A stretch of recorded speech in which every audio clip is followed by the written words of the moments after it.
கைதவம் திமிராது அகந்தையை அடக்க கருத்துருவது எக்காலமோ கண்ட இடன் எல்லாம் உனை தொழுதிருக்கும் ஒரு களியெய்தல் எக்காலமோ ஐயுணர்வும் எற்குளே ஐக்கியப்பட்டு அறிஞனா நிற்பது எக்காலமோ ஆசற்ற பரிபூரணானந்தமாய் உள்ள அறிவு அறிவது எக்காலமோ மையிருள் மலக்கட்டு அறுத்த அடியார் உற்ற வாழ்வு அடைவது எக்காலமோ வாய்த்த சன்மம் பழுதுபடுமோ என தினம் மயங்கும் என் முன்பு வந்து தெய்வங்கள் சூழ் தெய்வ அருள் நிறுவியாளரோ தித்திக்கும் முத்தி முதலே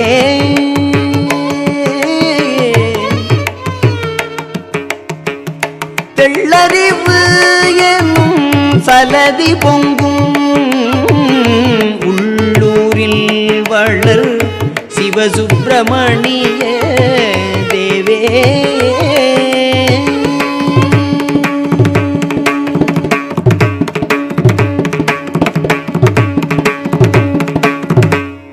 அடியார் பெருமக்கள் அனைவருக்கும் அன்பான வணக்கம். வள்ளித்தாயின் பெருங்கருணையினாலும் பாம்பன் சுவாமிகளின் தவப்பயனாலும் இன்று நமது சந்திப்பு நிகழ்கிறது. ஆன்மாவின் யாத்திரை 55.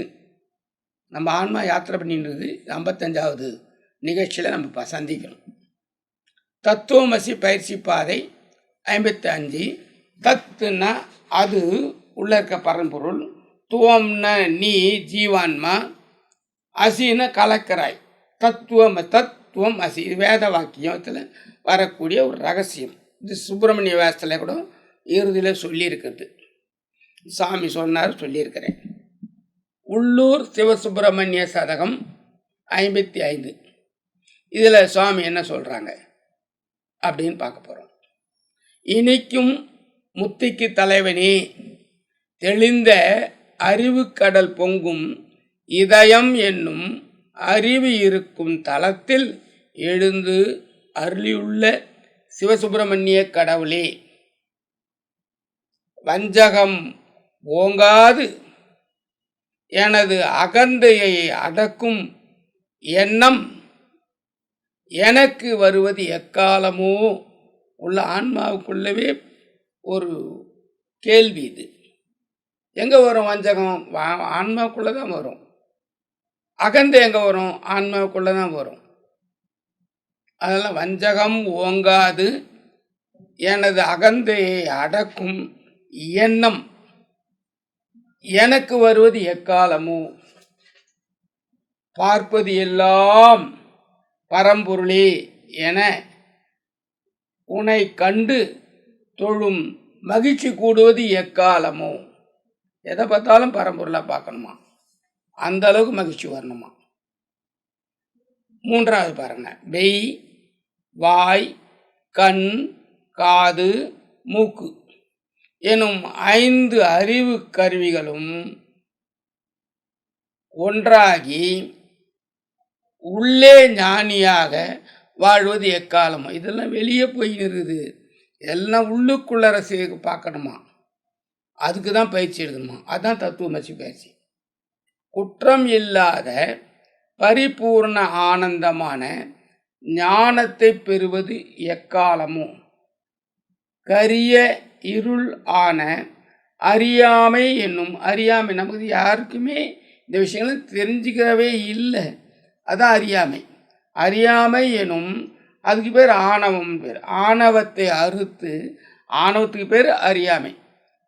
அந்த ஆணவத்தை அறியாமையை அறுத்து அடியார்கள் பெறும் வாழ்வு பெறுவது எக்காலமோ கிடைத்துள்ள இந்த மனித பிறவி வீணாகுமோ என்று தினமும் வருந்துகிறேன். தெய்வங்களுக்கெல்லாம் தலைவனான தெய்வமே, முருகப்பெருமானை என்னை ஆட்கொள்வாயாக, உள்ளவே இருக்கிறியே நீயே என்னை ஆட்கொள்ளு அப்படின்னு சொல்லி வேண்டுறார். இதுதான் இந்த பாடலில் வரக்கூடிய பொருள். பரஞ்சுடர் கண்ணில் 78 இதில் என்ன சொல்கிறார் சுவாமி அப்படின்னு பார்க்கும் பொழுது, இந்த 55வது பதிகத்துக்கு பரஞ்சுடர் கண்ணி 78 வருது. உள்ள உண்மை காட்டாது ஒளித்து இருட்டினுக்கு ஓர் கொள்ளை வருவது என்னால் கூறாய் பரஞ்சுடரே. உள்ள உண்மை காட்டாது ஒளித்து இருட்டினுக்கு ஓர் கொள்ளை வருவது என்னால் கூறாய் பரஞ்சுடரை. பரஞ்சுடர் கண்ணி 78. இருக்கின்ற உன்னுடைய உண்மையை காட்டாமல், நீ உள்ளதான் இருக்கிற பரமான்மான்னு அந்த உண்மையை காட்டாமல் ஒளிக்கும் அறியாமை என்கிற ஆணவ மலம். எனக்கு அறியாமை இருந்துட்டு அதை பார்க்க முடியல. அந்த அறியாமை என்கிற ஆணவ மலம் எனும் இருளுக்கு, அது இருள் நிழல் மறைச்சிடுது. இருளுக்கு அது ஒழியும்படி, அந்த இருள் ஒழியும்படி கொள்ளை நோய் வருவது என்னால் கூறாய் பரஞ்சுடரே அப்படின்னு சொல்கிறார். அதனால் இந்த பாட்டு இந்த அர்த்தத்தில் நிதானமாக அசை போட்டிங்கன்னா இந்த 55வது திருச்செயலுக்கு விளக்கம் புரியும். அதுக்கு என்ன சொல்லுவாங்கன்னா, உள்ளுக்குள்ளேயே தியானம் பண்ணிட்டு வர்றது அப்படின்னு சொல்லுவாங்க, உள்ளுக்குள்ளேயே தவம் பண்ணிட்டு வர்றது அப்படின்னு சொல்லுவாங்க. அதுதான் இப்போ நீங்கள் பண்ணுறோம். அதான் 55வது திருச்செயலில் சொல்கிறாரு. எல்லா அடியார்களும் இந்த பயிற்சியை எடுத்து வெற்றி பெறுமாறு அன்போடு வேண்டுகிறேன். வணக்கம்.